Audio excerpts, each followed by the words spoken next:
నేను మీ Lakshmi. Welcome back Lakshmi's kitchen. ఈరోజు మన వీడియోలో రంజాన్ స్పెషల్ షీర్ కుర్మా ఎలా చేసుకోవాలో చూద్దాం. తక్కువ ఇంగ్రీడియంట్స్తోనే చాలా టేస్ట్గా చేసుకోవచ్చండి. మనం పాయసం ఎలా చేసుకుంటామో అదే పద్ధతిలో సింపుల్గా చేసుకోవచ్చండి. ఎలా చేయాలో ఇప్పుడు చూపిస్తాను. ముందుగా స్టవ్ ఆన్ చేసి ఒక ప్యాన్ పెట్టుకోవాలి. ఇందులో 2 టేబుల్ స్పూన్ వరకు నెయ్యి వేసుకుందాం. నెయ్యి కొద్దిగా వేడైన తర్వాత డ్రై ఫ్రూట్స్ వేసి వేయించుకోవాలి.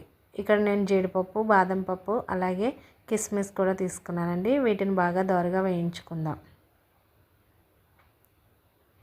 చూసారు కదండి, ఇవైతే కొద్దిగా వేగినాయి కదండి. ఇప్పుడు వీటిని తీసుకొని పక్కన పెట్టుకుందాం. ఇప్పుడు ఇదే ప్యాన్లో సేమియా తీసుకొని వేయించుకోవాలి. చూసారు కదండి, ఇది రెగ్యులర్గా చేసుకునే సేమియా కాదండి, అన్ని సూపర్ మార్కెట్లో అవైలబుల్గా ఉంటుంది. ఇది కొంచెం సన్నగా పొడవుగా ఉంటుందండి సేమియా.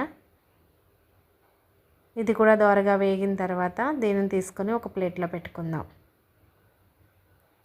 ఇప్పుడు ఇదే ప్యాన్లో 1 లీటర్ వరకు పాలు తీసుకున్నానండి నేను. కాచి చల్లార్చిన పాలు ఇవి. ఈ పాలు ఒక పొంగు వస్తే సరిపోతుందండి. చూసారు కదండి, ఇలా ఒక పొంగు వచ్చిన తర్వాత ఇందులో ఒక 2 టేబుల్ స్పూన్లు మిల్క్ పౌడర్ వేసుకుందాం. మిల్క్ పౌడర్ వేసిన వెంటనే గరిటె పెట్టి కలపండి, లేదంటే ఉండలు కట్టేస్తుంది. ఇలా కలుపుకున్న తర్వాత ఇందులో 1 కప్ షుగర్ వేసుకోవాలి. నేను తీసుకున్న పాలకి ఇక్కడ నాకు 1 కప్పు షుగర్ అయితే సరిపోయిందండి. షుగర్ బాగా కరిగే వరకు కలుపుకోవాలి. చూసారు కదండి, షుగర్ అయితే కరిగిపోయింది. ఇప్పుడు ఇందులో ఒక 1/2 టేబుల్ స్పూన్ ఇలాచీ పౌడర్ వేసుకొని మనం ముందుగా వేయించి పెట్టుకున్న సేమియా కూడా వేసుకొని బాగా కలుపుకుందాం. ఇది ఒక 5 మినిట్స్ ఉడికితే సరిపోతుందండి. చూసారు కదండి, సేమియా వేసిన తర్వాత ఇలా ఒక 5 నిమిషాలు బాగా ఉడికించుకోవాలి. ఇప్పుడు మనం ముందుగా వేయించి పెట్టుకున్న డ్రై ఫ్రూట్స్ కూడా వేసుకొని బాగా కలుపుకుందాం.